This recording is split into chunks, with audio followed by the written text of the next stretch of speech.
Oi, pessoas, tudo bom? Sejam bem-vindos de volta ao meu canal. É tão estranho falar isso, mas ainda assim sejam bem-vindos.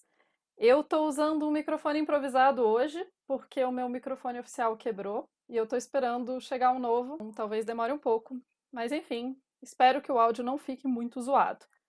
Vamos fazer o meu melhor, né? Da mágica da edição. Esses tempos que eu tô em casa, de quarentena, e etc., eu tenho experimentado mais com coisas que eu sempre quis experimentar e receitas de outras épocas e etc. Vocês já viram um pouquinho dos biscoitos, o que eu uso para cozinhar, minha touquinha, né, um toucado. E daí hoje eu vou falar um pouquinho de hidratante, porque sim, porque eu sou curiosa e eu sempre gostei de ficar fazendo esses experimentos, assim, eu me sinto quase um cientista maluco quando eu tô brincando com as coisas de alquimia. E daí eu resolvi começar a pesquisar e tentar descobrir mais sobre como que as pessoas se hidratavam em outras épocas. Será que elas faziam coisas para pele? Como que era isso, né? Porque eu moro em Brasília e Brasília é muito seco, então hidratantes são muito necessários. E daí eu falei, por que não, né? E eu tenho, por sorte, eu tenho um livro aqui em casa que ele é chamado O Livro de Ouro das Famílias. E ele é um livro da década de 20, que foi publicado em Portugal, mas ele era vendido no Brasil também. Ele traz várias receitas. A edição que eu tenho tem 6.000 e não sei quantas receitas.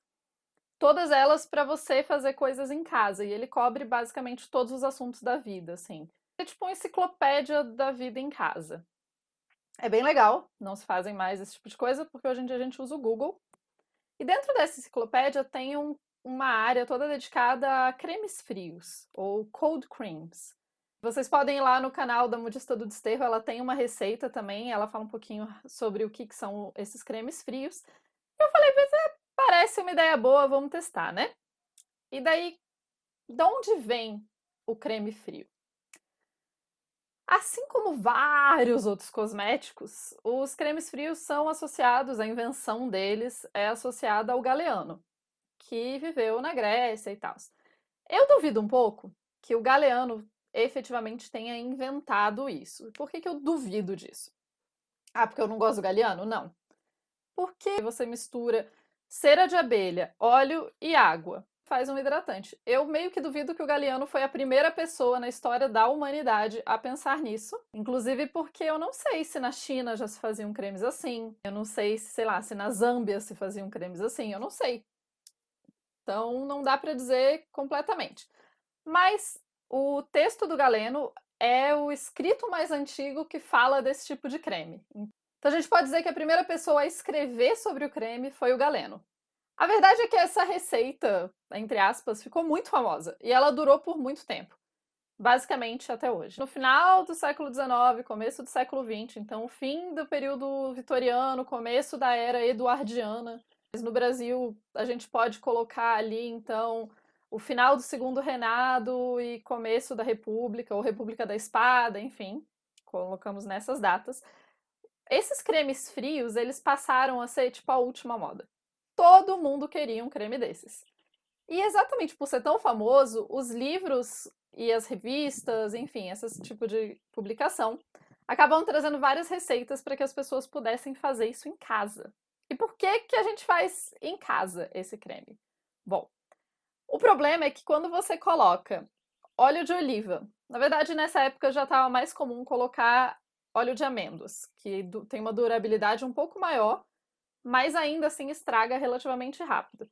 Quando você mistura óleo e água, pois é, mistura óleo e água. Mas você coloca a cera, aí funciona. Então, quando você mistura óleo e água, o óleo estraga mais rápido, ele fica rançoso mais rápido. Então, se o óleo fica rançoso mais rápido, esse creme ele tem um prazo de validade muito curto. Então, era comum as pessoas ou fazerem em casa ou comprarem em potinhos bem pequenininhos. E normalmente quem misturava, quem fazia tal, era o próprio farmacêutico. Você chegava na farmácia, sabe aquelas farmácias bonitonas de filme? Com as prateleiras de madeira e tal? Aí você chegava lá e o farmacêutico fazia a mistura para você, né? Na hora ali, você levava para casa. Só que isso era caro.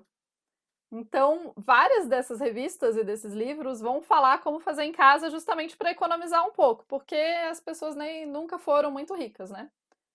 Assim, sempre teve gente rica, mas sempre teve gente que queria ter acesso a coisa de gente rica, mas não tinha o dinheiro para, né, comprar as coisas de gente rica. E o legal é que ele é um creme super fácil de fazer. Então vamos à receita que eu testei. Eu peguei uma receita desse livro de Ouro das Famílias, que é o livro que eu tenho aqui em casa, eu comentei, em parte porque eu achei legal, porque ele está escrito em português e então tem uma coisa mais relacionável.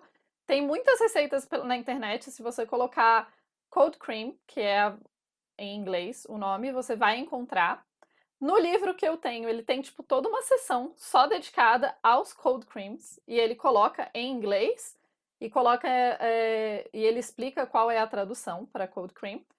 E ele tem cerca de 15 receitas.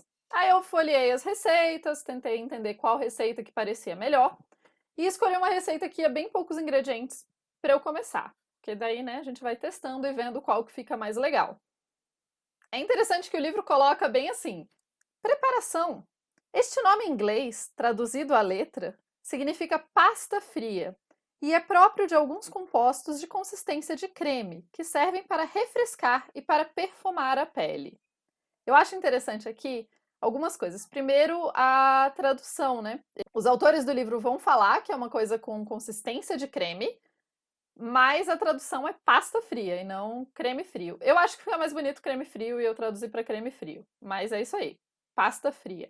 O grande objetivo pelo livro que fala pro creme frio não é hidratar a pele, é refrescar e perfumar. Então, todas as receitas têm óleos essenciais ou água de rosas ou alguma coisa para dar um cheirinho bom. E ao mesmo tempo, a hora que você passa, ele realmente refresca. Ele dá uma aliviada no calor, o que é bem legal. Na preparação de tais cremes, fazem-se derreter primeiro as gorduras, deixando-se quase esfriar, e adiciona-se água, mexendo tudo sem interrupção, até que adquira um bonito aspecto branco espumoso.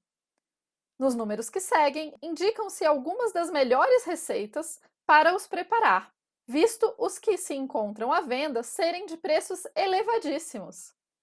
Ou seja, em 1920 já era caríssimo comprar creme e já existiam várias receitinhas para fazer em casa. Então eu escolhi a receita 1357. Esse livro tem todas as receitas numeradas e elas estão mais ou menos agrupadas por tema, mas no final do livro também você consegue achar, tem um índice remissivo para encontrar tudo. Então eu peguei essa receita e de cara tem um ingrediente que eu não conheço: espermacete. Fui procurar o que era um espermacete. E no caso, o espermacete é um óleo retirado da cabeça de alguns tipos de baleia. Então, basicamente, quando se matavam baleias comercialmente, você matava a baleia e daí tinha um pedaço da cabeça da baleia onde tinha um óleo, e esse óleo era utilizado para fazer creme. E esse óleo era muito popular, era muito comum. Basicamente, todas as receitas desse livro vão esse óleo, ou outra coisa chamada branco de baleia, que é tipo uma parte desse óleo também é extraído do mesmo lugar, praticamente. Outro dia eu explico melhor. E o grande rolê desse óleo, por que ele era tão famoso, é que ele é muito bem absorvido pela nossa pele. Na nossa pele, você passa e fica uma maravilha. Ou pelo menos é o que diz a internet, que obviamente sabe de tudo, afinal, eu nunca experimentei óleo de baleia em si. E daí eu pensei, puxa, esse é óleo de baleia, não vamos colocar, né? Não vamos fazer o creme com óleo de baleia. Mas, assim, de cara que você procura sobre espermacete, você já acha que existe um substituto hoje, que é o óleo de jojoba. E por pura coincidência da vida, o óleo de jojoba tem basicamente a mesma composição química do espermacete. Então, você consegue usar um ou outro, ele também é super bem absorvido e tal, então é o que passou a ser utilizado especialmente depois dos anos 70, 80. A indústria dos cosméticos abandonou o óleo de baleia e usa só o óleo de jojoba. Várias receitas estão em gramas ou em centímetros cúbicos. Como eu não tenho uma balança muito precisa em casa, é bem difícil medir essas coisas. Então eu decidi escolher essa que está em partes. E é muito legal estar em partes, porque vocês podem fazer em casa, sei lá, eu escolhi uma colherinha pequena. Então você pode fazer com as partes que você quiser. E daí eu coloquei em banho-maria, para não esquentar muito, uma colherinha de cera de abelha, e 8 colherinhas de óleo de amêndoas. Coloca lá, tururu, mexe, espera derreter, vai demorar um pouquinho. Tira do banho-maria e vamos esfriar isso daqui. E conforme isso daqui vai esfriando, é a hora de colocar a água e o espermacete. O espermacete poderia ter sido colocado antes, mas eu falei, tanto faz, vou colocar depois. Mistura 2 colherinhas de espermacete, 2 colherinhas de água de rosas. No caso, eu fui alternando, então eu coloquei 1 colher de espermacete, 1 colher de água de rosas, mexi, mexi, mexi, mexi, 1 colher do outro, 1 colher do outro, mexi, mexi, mexi. E daí aqui é paciência e mexer, mexer, mexer, bater, bater, bater, bater, até que ele esfrie. Você pode, por exemplo, trocar de pote, no caso eu mantive no mesmo pote. Você pode bater numa batedeira se você estiver fazendo uma porção maior. E bate, bate, bate, bate até esfriar. Conforme ele vai esfriando, ele vai ficando esbranquiçado e vai ficando cheio de bolinhas, assim. Ele fica uma textura bem legal. Eu testei na hora aqui, passei na minha mãozinha. Achei um pouco mais oleoso do que eu gosto. Eu sou meio fresca com cremes e óleos. Mas decidi experimentar no rosto antes de dormir. Então passei no meu rosto antes de dormir. E hoje eu estou aqui com o meu rosto depois de acordar e ter dormido com esse creme e óleo, né? Com esse hidratante no rosto. Eu acho que ficou bem legal. Não foi nenhuma maravilha. Eu acho que ainda não é o ideal para mim. Mas eu vou continuar nessa saga atrás do creme histórico ideal para minha pele. Então acompanhem cenas dos próximos capítulos. E se vocês quiserem testar, a grande lance do creme frio é você misturar cera e água e óleo. Então você mistura as 3 coisas, bate, bate, bate e faz. Caso você seja vegano, é possível fazer também com cera de carnaúba. Eu comprei cera de carnaúba para testar, eu ainda não testei porque eu queria testar um pouco. Eu meio que queria testar a receita original primeiro para depois começar a fazer variações, mas eu desconfio que funciona do mesmo jeito. Então, nos próximos vídeos aí eu tento colocar alguma coisa. Outra coisa. Eu achei que ficou muito cheirosinho esse creme. Eu fiz ele não tem nenhuma essência, ele vai água de rosas, que é um ingrediente que você acha para comprar em mercado, em lugares assim. É bem cheirosinho, mas não é um cheiro super forte, assim, que você faça e fala, nossa, a casa inteira agora sabe que eu passei. Não, é tipo, é cheiroso, mas é suave. Eu gostei muito, mas eu gosto muito de essência de rosas, eu acho que eu tenho espírito de vó, e daí por isso eu gosto dessas coisas. Então é isso, gente. Beijos pra vocês, até uma próxima e espero que vocês tenham se divertido. E em breve eu devo fazer outros vídeos falando de cremes frios, porque eu continuo a saga pra tentar achar um que realmente se encaixe na minha pele, na minha cutis.